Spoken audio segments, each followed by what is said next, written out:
All right, Scheana Shay is getting into that night in NYC when Raquel claims that she punched her in the face, right? Which Scheana is clarifying is not a real thing that can happen because she can't even make a fist with those nails. Like Khloe Kardashian, she can't make a fist with those nails. She can barely wipe her booty. So she has now, it's come out that through her attorney that she did indeed push Raquel, that Raquel grabbed her by the wrist and she like yanked her away and pushed her. And that's when Raquel claims she threw her into a wall and gave her a concussion and punched her in the face and gave her a black eye. When again, Raquel's like this big and Sheena's like teeny tiny, right? But Raquel somehow got beaten up by Scheana Shay on the streets of New York City and there are no witnesses and no footage of it or anything. Not even a GoPro camera.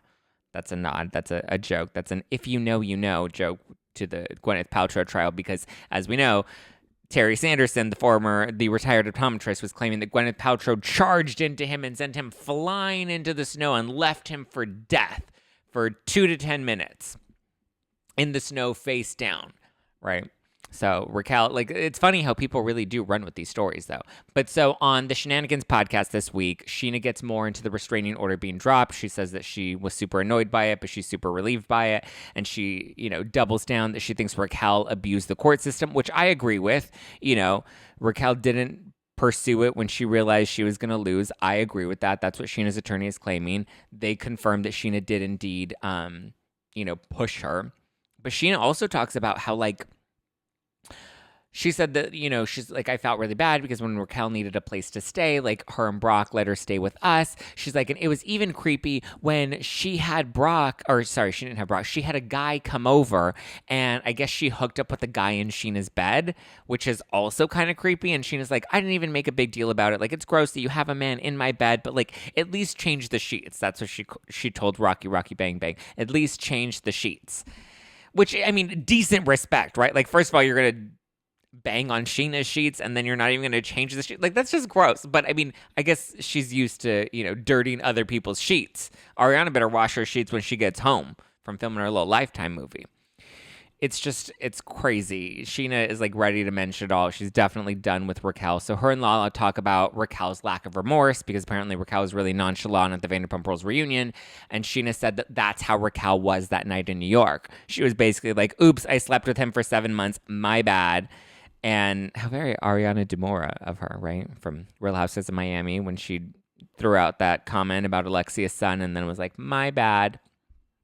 But Scheana continues by saying, there are barkers and then there are biters in this group. And she's like, that night I was a biter. I don't know if that's the best thing to say on the podcast. I know the restraining order has been cleared, but like, I don't know if I would, I wonder who the barkers are. Is she saying that like Lala's a barker? I feel like Lala does bark a lot, but she doesn't really bite. But I feel like Lala would bite given the opportunity.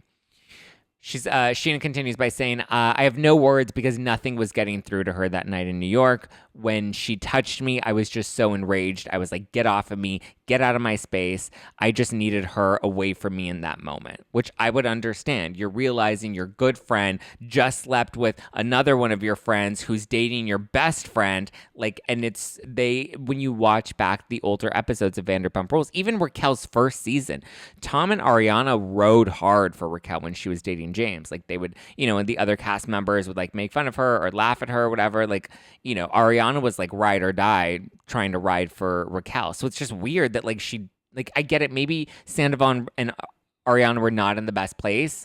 I get that, right? But like, how do you just like sleep with him for 7 months? And like, I don't know. I can't wrap my head around it. To me, it's crazy. And then she's over there like visiting their house. And this girl just doesn't get it. I don't know if, clearly some of the circuits up there are just not connecting. But Scheana continues by saying, the fact that she had not a single tear, no remorse, she later sat at that reunion and did not shed one tear. I could not believe that. That's how she was that night, meaning the night in New York. So it sounds like she's had no remorse from the beginning, right? Clearly she didn't care enough about Ariana because she was doing this behind her back, didn't care enough about Scheana. Schwartz, I think, knew about it, but then it seems like she continues to keep this up at the reunion. Now, obviously, this is just the retelling from Lala and Scheana, but it very much contradicts what what Raquel told TMZ and what Tom told TMZ in his interview, where he was like, hindsight's 2020. Absolutely, I wish I could have done things differently. I don't know if I believe him. In fact, I don't believe him. I think hindsight wasn't 2020. It was 2020 when you were banging Raquel. Like, there's no, like, you knew what you were doing. There's no hindsight. There's no, I had blinders on and I didn't realize that I was banging somebody that's not my girlfriend of 9 years in our house. That's not hindsight. Hindsight is when you like don't see something and then you look back. Like Ariana can say, in hindsight, I should have known there was something going on between the two of them because I'm sure there were signs that were there. Scheana says that at her wedding, there was a photo that one of her girlfriends had taken where you can see Tom Sandoval and Raquel in one of the cabanas, like in the back of the photo at the pool.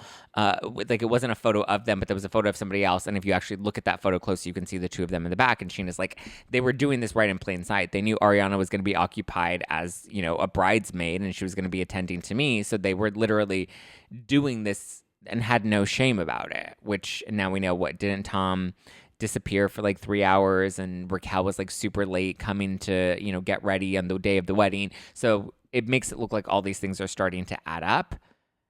That in hindsight, yes, is 2020 because there were signs in front of you that maybe you didn't see, maybe you didn't want to see, or maybe you didn't think to see because it's like she's dating Schwartz. Tom's in a relationship with Ariana. Like there was just no reason to think that. So in that case, yeah, hindsight's 2020 when you look back and see the signs.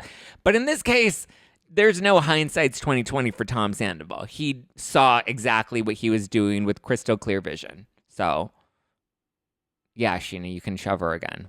I don't condone physical violence. I don't think physical violence is the answer. I don't like physical violence. But sometimes, like, you know,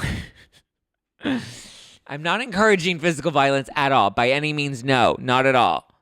But, you know, sometimes shit happens. That's all I'm saying.